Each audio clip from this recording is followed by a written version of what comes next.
All right, here's a few news articles that I thought were interesting. Here's somebody that did research 3 years investigating Tesla for Business Insiders, and they talked about this.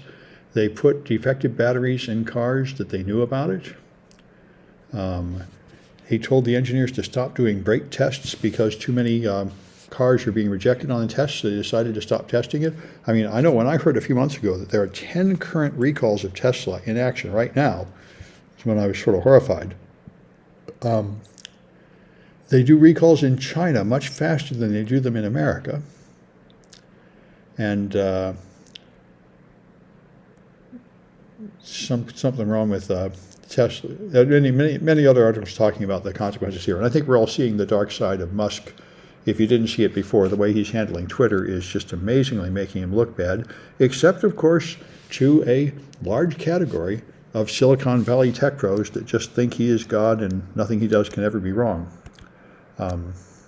Yes, this is Bitcoin news, so the college blocks it. But the point is, Binance is the largest cryptocurrency exchange in the world, and FTX is not the biggest, but it's a very big one. And the owner, Sam Bankman-Fried, is a huge contributor to democratic causes.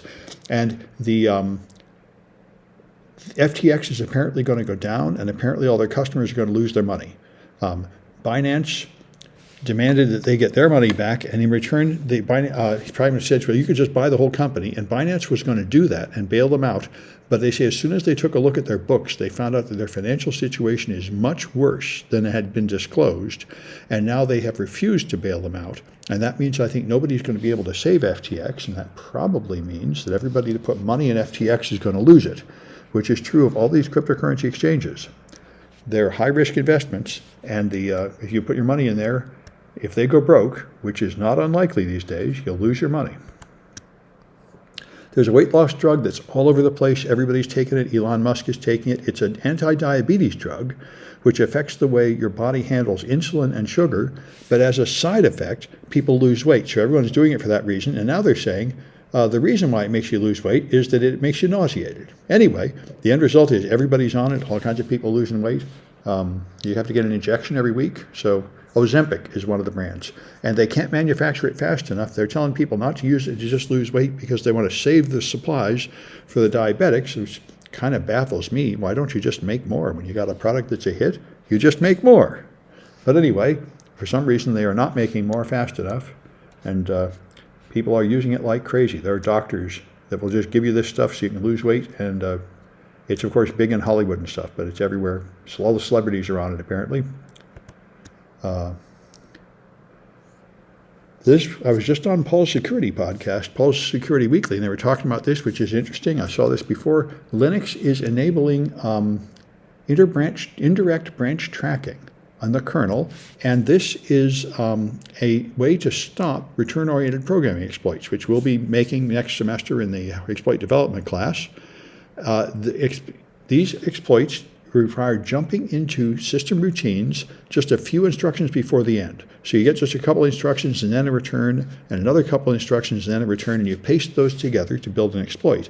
And to prevent this, it's really very simple. You use control flow guard is what this is, where it records the correct entry points for all the modules, and you can only enter at the official entry point. You can't jump at some other address other than the official entry point, which is a very simple, beautiful solution.